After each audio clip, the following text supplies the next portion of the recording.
Cumprimento a todos com a paz de nosso Senhor Salvador Jesus Cristo. Para quem está nos assistindo pela primeira vez, eu sou Jorge Levi, congrego na Assembleia de Deus de Prados, Minas Gerais. O canal Jorge Levi está apresentando Momento EBD, no qual estamos comentando as lições bíblicas editadas pela CPD. Nós estamos no primeiro trimestre de 2025, cujo tema é Em Defesa da Fé Cristã, combatendo as antigas heresias que se apresentam com nova aparência. Estamos na lição 4, que tem por título Deus é triuno. E o texto áureo: Portanto, ide e ensinai todas as nações, batizando-as em nome do Pai, e do Filho, e do Espírito Santo. Mateus capítulo 28, versículo 19. A verdade prática. Desde a eternidade, Deus é Pai, Filho e Espírito Santo. E essa verdade está em toda a Bíblia. A leitura bíblica em classe está em Mateus capítulo 3, versículo 15 ao versículo 17. E o capítulo 28 do mesmo livro, versículo 19 e o versículo 20. Vamos para a introdução. O Novo Testamento mostra que os cristãos do período apostólico reconheciam o seu Deus como triuno, sem precisar de formulação teológica, recurso a que a igreja mais tarde precisou recorrer para responder às ideias equivocadas sobre Deus.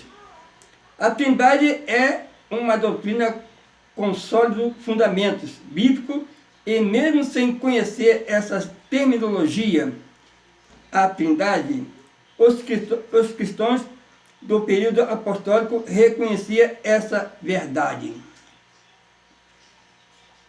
É interessante esse estudo dessa lição que fala sobre Deus triuno, e que Deus da eternidade, Deus é Pai, e é Filho, e é Espírito Santo. E essa verdade está em toda a Bíblia. Os cristãos do período apostólico reconheciam essa natureza triuna de Deus sem a necessidade de uma formulação teológica elaborada. E com o passar do tempo, a igreja precisou desenvolver termos e conceitos para responder às ideias equivocadas sobre Deus. Mas a base bíblica que sustenta a doutrina da Trindade esteve sempre presente nas Escrituras. Vamos para o primeiro tópico. Como a Bíblia apresenta a Santíssima Trindade? E o primeiro subtópico, a Trindade e o monoteísmo judaico-cristão.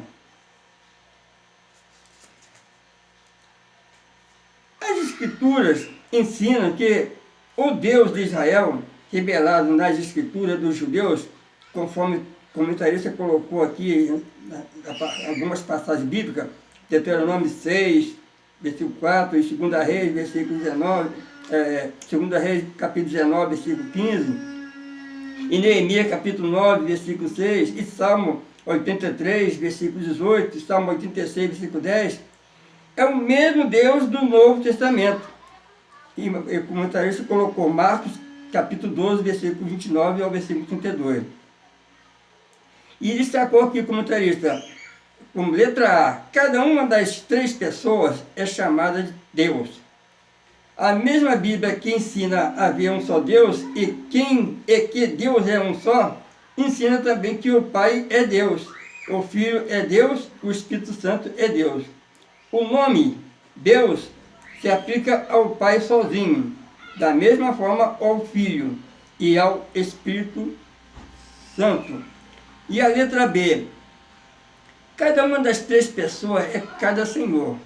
Isso também ocorre com o tetragrama, as 4 consoantes do nome divino, isso, HWH, quer dizer Senhor, pois aplica-se ao Pai sozinho, ao Filho e ao Espírito Santo. No entanto, aplica-se à Trindade. E a letra C, o monoteísmo bíblico não contradiz a Trindade.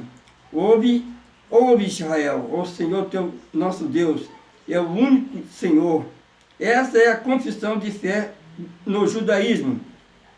A palavra hebraica Echad, traduzida como único, indica uma unidade composta. É o mesmo termo usado para afirmar que marido e mulher são ambos uma só carne. O termo Echad, em Deuteronômio, capítulo 6, versículo 4, indica que o monoteísmo judaico cristão não contradiz a Trindade. A ligação entre o Antigo Testamento e o Novo Testamento é fundamental para entender a Trindade. A afirmação do monoteísmo judaico, que reconhece um único Deus, não é contraditório à doutrina da Trindade. Em vez disso, a Trindade se insere na revelação do mesmo Deus que sempre existiu.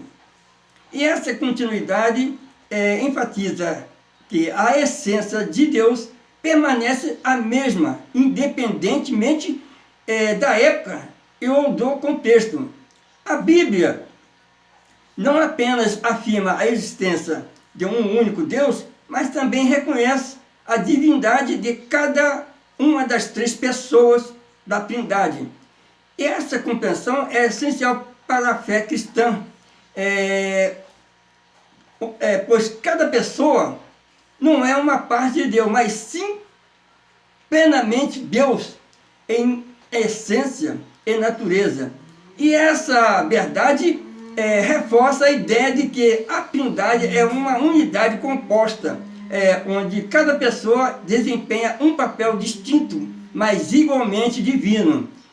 A utilização do termo Senhor para cada uma das 3 pessoas da Trindade reforça a ideia de sua igualdade e de a divindade.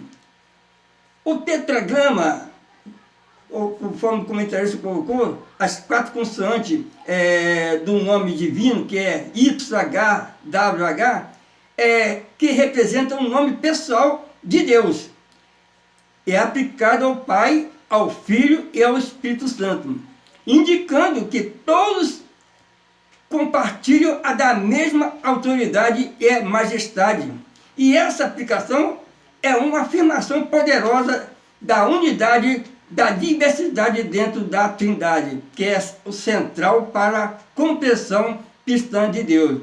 O monoteísmo judaico é fundamental para a compreensão da Trindade.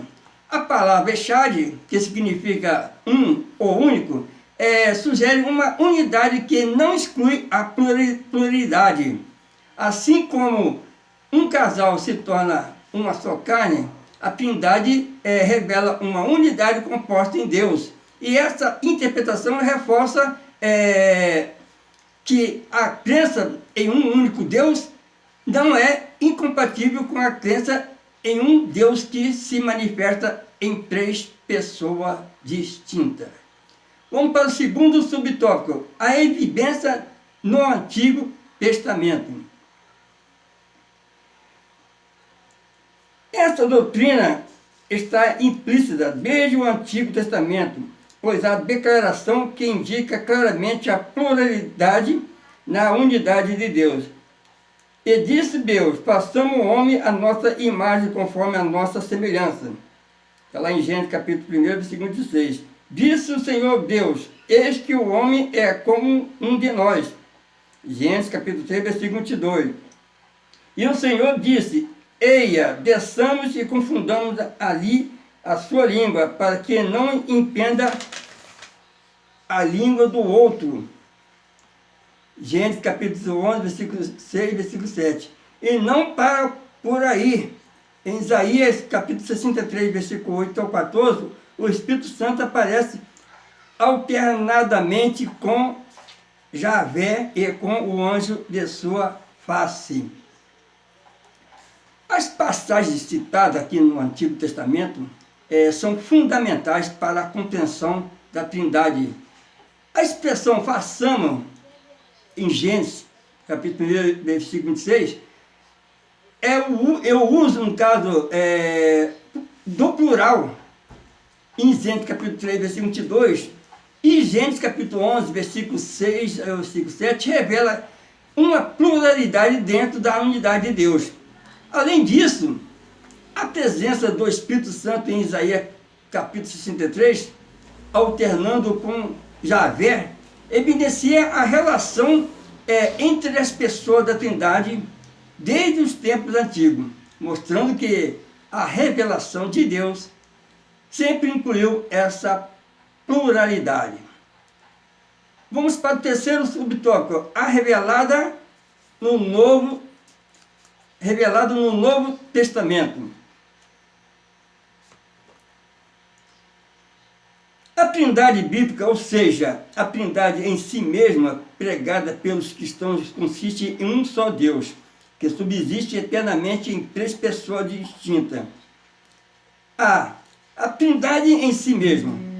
A base bíblica da Trindade salta à vista de qualquer leitor do Novo Testamento, a começar pela grande comissão, lá em Mateus capítulo 28, versículo 19, na distribuição dos dons espirituais, em 1 Coríntios 12, versículo 4 e 6, na bênção apostólica, também conhecida como a bênção trinitária, está lá em 2 Coríntios capítulo 13, versículo 13, na unidade da igreja, Efésios capítulo 4, versículo 4 ao versículo 6, e na obra da salvação, 1 Pedro, versículo 1 e versículo 2, além das inúmeras passagens tripartidas que revelam a Trindade, Filipenses 3, versículo 3. B. A Trindade nos credos. A Trindade é uma união de três pessoas, Pai, Filho e Espírito Santo, em uma só divindade, iguais em poder, glória, majestade e eternidade, da mesma substância, embora distinta. No Novo Testamento, a doutrina da Trindade é claramente revelada. A relação entre o Pai, o Filho, o Espírito Santo é demonstrada em diversas passagens, como na grande comissão e nas orações de Jesus. E essa revelação não apenas confirma a divindade de cada pessoa, mas também enfatiza sua profundo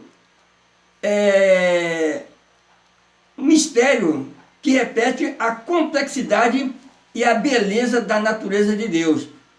A Trindade é claramente evidenciada em várias passagens do Novo Testamento. A Grande Comissão, um dos exemplos mais significativos, onde Jesus comissiona os seus discípulos a batizar em nome do Pai, do Filho e do Espírito Santo, mostrando a unidade e a importância de cada pessoa da Trindade. E além disso, também na distribuição dos dons espirituais, a bênção apostólica e a ênfase da unidade da igreja são todos testemunhos da presença da Trindade na vida cristã. E essa referência bíblica não apenas afirma a doutrina, mas também fundamentam na experiência da comunidade da fé.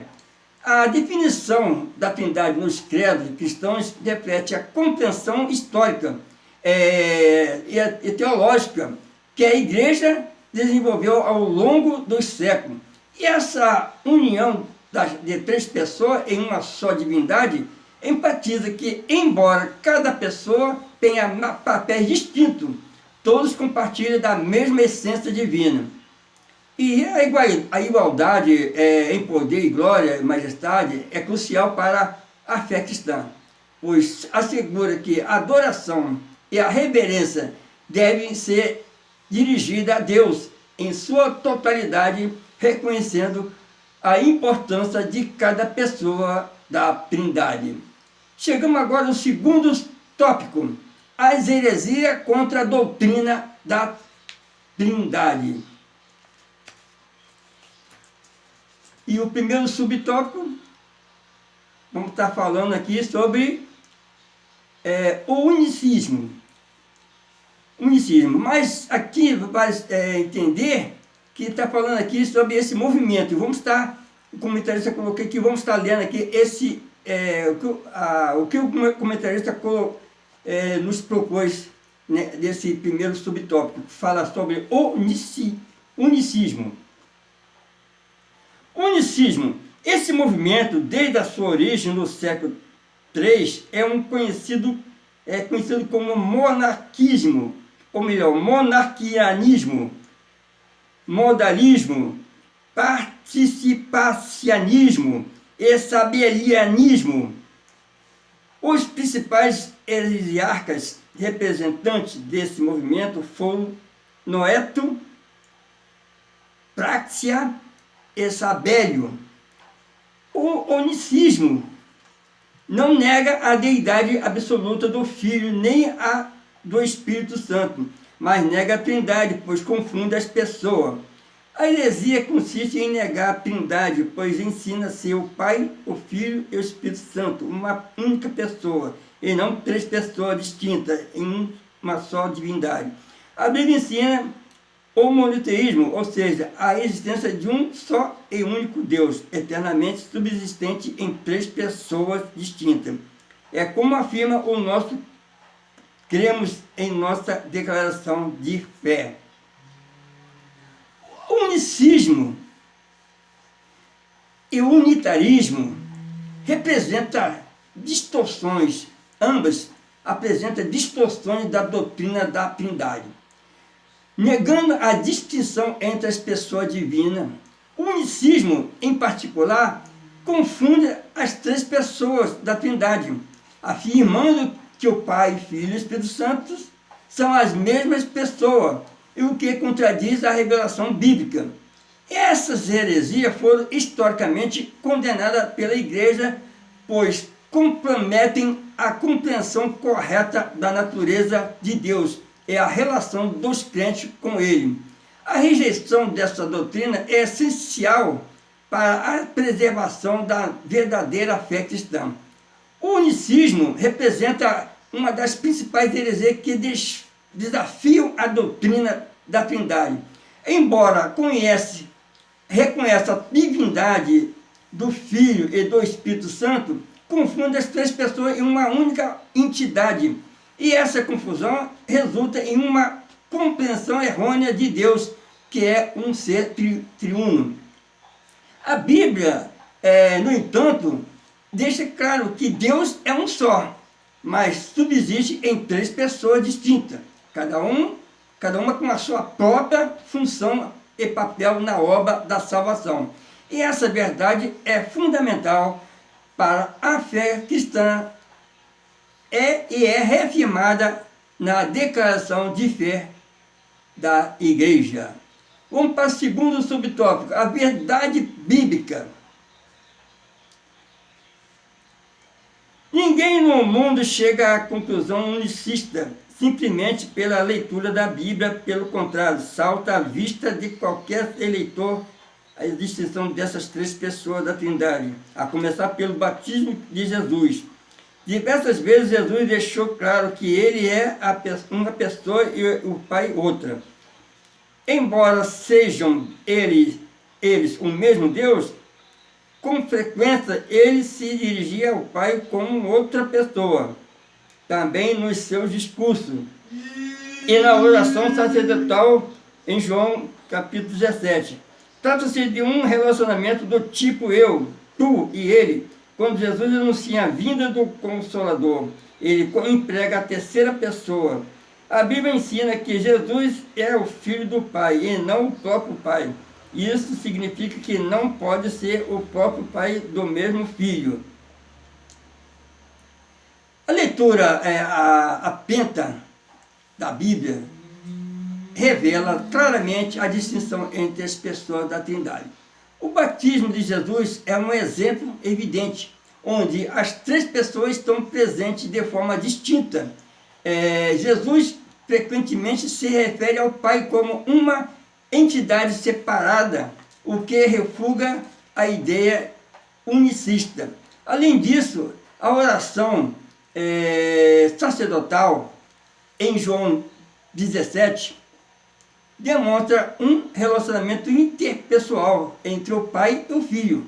E essa natureza, ou seja, essa clareza nas Escrituras é fundamental para a compreensão correta da natureza de Deus e da Trindade, confirmando que cada pessoa é única, mas todas são um só Deus. Vamos para o terceiro tópico: unicismo, uma heresia antiga na atualidade. Primeiro subtópico: o problema. Na atualidade, existem alguns movimentos evangélicos pentecostais que são unicistas e ensinam a respeito de um Deus diferente, de forma sutil e por meio da música. Esses unicistas ensinam esse desvio doutrinário sobre Deus. Isso não é mero jogo de palavras. Jesus disse que a vida eterna implica esta distinção.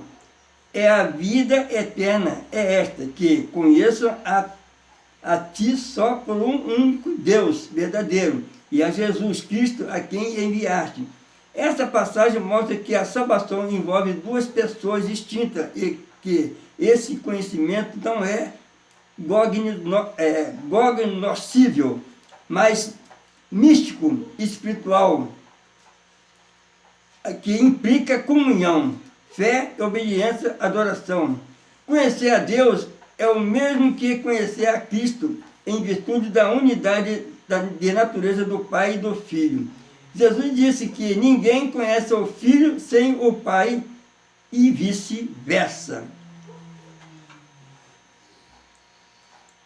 Unicismo presente em alguns movimentos evangélicos contemporâneos. Eles distorcem a verdadeira natureza de Deus, ao ensinar que o Pai, Filho e Espírito Santo são a mesma pessoa.